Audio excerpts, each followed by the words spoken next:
everyone, Sarah and Brian with Orlando Park People, and today we're talking pin lingo and how to tell the difference between a real pin and a fake pin, and we want you to join us. We're gonna start off talking about some of the lingo that goes along with the hidden Disney pins. So each year, Disney releases at least one set, sometimes two, sometimes even three, of what is called hidden Disneys. It used to be called hidden Mickeys or cast member pins. They come in a set like this, and then Disney determines which of the set are going to be chaser pins, which are just more difficult to pull out of the little silver bags. And then you also have the super chaser. Again, these are kind of predetermined by Disney what is going to be the super chaser and the chaser pins. And all that means is that the chaser pins are more difficult pins to find, and then the super chaser is the rarest of that set to find. So there is some variability in how many sets will be released, and we're really happy that the Wave Bs are out now. They haven't officially dropped, but you can get them from cast members and from pin boards. So that's pretty exciting to look for. Yeah. Our current Wave Bs are here. We have 3 of them so far that we found at the park. This was our latest one, which was really exciting. We found that at Hollywood Studios the other night. Yeah, so we're still looking for those, and they should officially come out for purchase in September. September, October. You never really know. Disney doesn't really announce when they're necessarily going to drop the bags. These are going to be the little silver packs that you find at the park, and each little silver pack has a different color on it. So like 2025 Wave A was blue, 2025 Wave B was a silver with a pink part, and then 2026 Wave A was green, and the 2026 Wave Bs are purple. Mm-hmm. Now, we just started really collecting these in January, so not even a full year. And we retroactively went back and collected the 2025s. Last year's, and we even have a few of the 2024s. So some of the other hidden Disneys from 2024 were the Wall-E set, and we really like Wall-E and Eve, so we have a bunch of those, but like these different ones are part of them, and how the cockroach was actually the chaser of that set. So a lot of times when you go to do trading, people will be like, oh, I'll trade chaser for chaser or super chaser for super chaser. And that just means that they're trading in between the different sets, because that is a value for value pin. If you try to trade like a regular pin for a chaser or a regular pin for a super chaser, most people are not going to go for that because those chaser pins and the super chasers are harder to get. We have the Wave A 2025. This is the super chaser for this set, and then the chasers. And then here's the Wave B. For 2025. For 2025. Again, you had your chaser pins here and your super chaser. And these are predetermined by Disney what's going to be the chaser and the super chaser for each set. And then you have 2026 Wave A. Your chasers and your super chaser. Yep. We really like displaying them on these wooden boards because we feel like it's a really fun and pretty way to display your hidden Disneys. Everyone kind of does it a little differently. This is just how we like to do it, and we got these off of Etsy. Yeah, and these are kind of fun because it does have sort of the name for each pin. We'll tell you engraved. The Walt Disney World, because you can also get ones for Disneyland, because the Disney World and the Disneyland sets are different. It tells you the year, the wave, and then the little names of each of the pins. One thing regarding Disneyland pins, so we're in Orlando, we go to Disney World all the time, and the Disneyland pins are highly sought after here because they're so hard to get. You can only get the Disney World pins from Disney World. You can't find any of the Disneyland pins for sale at Disney World. So if you happen to go to Disneyland, you should buy all the hidden Disney pins they have there and then come back here because they'll be really valuable. I've seen people trade a regular chaser, Disneyland chaser, for a super chaser here because they're just much harder to find.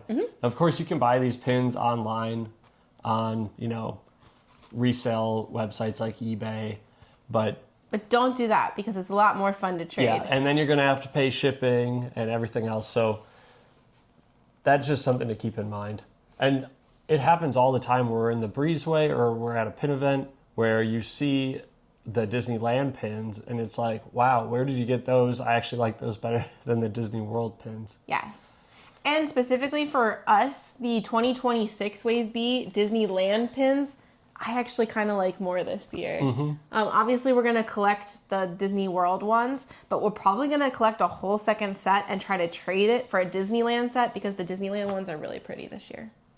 Okay, so unfortunately, when you go to Disney World and you look at trading on the boards, the pin boards around the parks, you will notice a lot of different pins, and some of those pins unfortunately have been faked. They probably were real Disney pins at one time, but then people have made cheaper versions of them and resell them. So you can find these pins, unfortunately, at some of the stores outside of Disney World that sell Disney merch.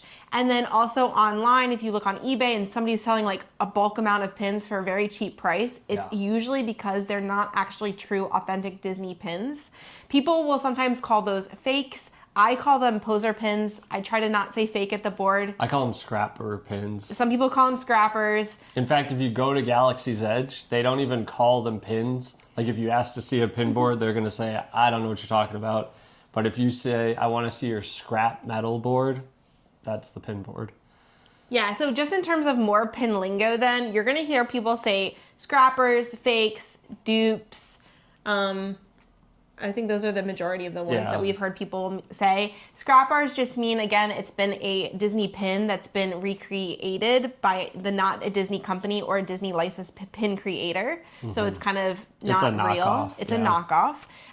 Again, I call them pin posers just because when I'm at the board, or like poser pins, just because when I'm at the boards, I try not to make anybody feel bad. And again, this whole video is not to make anybody feel bad. It's just to educate so that we can all make smart decisions and trade fairly when we're at the pin boards. So we will go over some of the differences on how you can tell what is a real pin versus a poser pin and try to make an educated guess or decision when you're trading at the boards and with other people. So this is from 2025 Wave B, and I'm going to try to see if I can get this to go in focus for you here. So there is a real pin here and a fake pin here, and let's see if you can tell the difference. So this is going to be your pin poser, and this is going to be your real pin. Right off the bat, you're going to notice that this pin is a little less shiny than this pin. Also, if you kind of look at it a little bit differently, you're going to notice some of the changes in the enamel of this pin. Some areas are raised, some areas are dipped, and that kind of gives you a hint that this pin is not necessarily a true, authentic Disney pin. But this one looks fantastic on the outside. It's nice and shiny. There's no dips or bumps or anything in the enamel, and so it looks really great. So this is our pin poser, and this is our real deal pin. And then also you may notice that on the pin posers, the Mickey stamping is not necessarily going to go all the way to the sides, or there might be like a ridge on the side of this. That can give you a hint that this is going to be a pin poser. The other thing that you'll notice is sometimes these little posts that are next to that main pin part are actually pretty dull on the poser pins as well. But on the real pin, you're gonna see how shiny this looks. These little pin posts are really sharp. It goes really nice all the way to the edge. It's got this really good clean look to it. So that is going to be how you're going to tell the difference based on the back between a real pin and a poser pin. Unfortunately, they used to kind of put these diamond stamps on these real pins, but as you've noticed in this poser pin, unfortunately the diamond has been faked as well. The diamond on a real pin versus the fake pin can be a little bit different, but sometimes that part is really, really hard.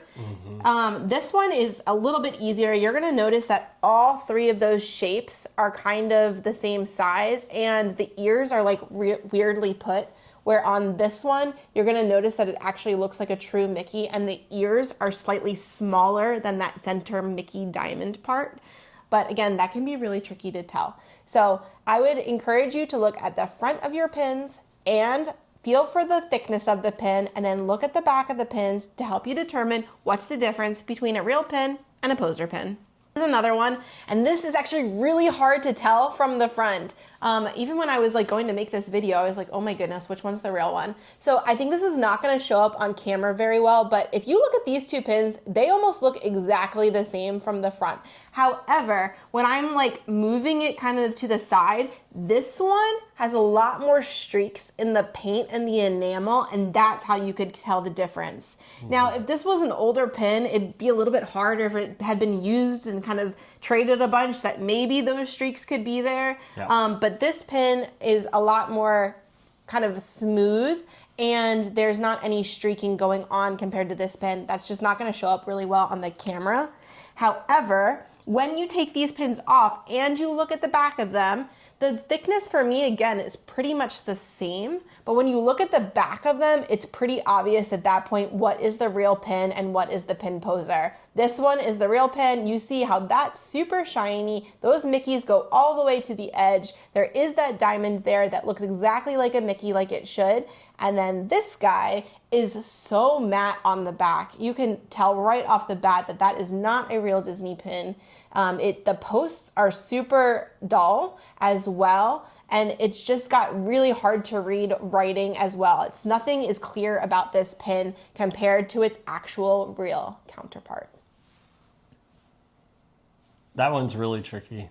I had a hard time discerning which was the real one. The front of the pin is almost impossible to tell at this point. If it was on a pin board, I don't think you'd be able to tell the difference. But as soon as you picked it up and turned it around, you would 100% know. Yeah.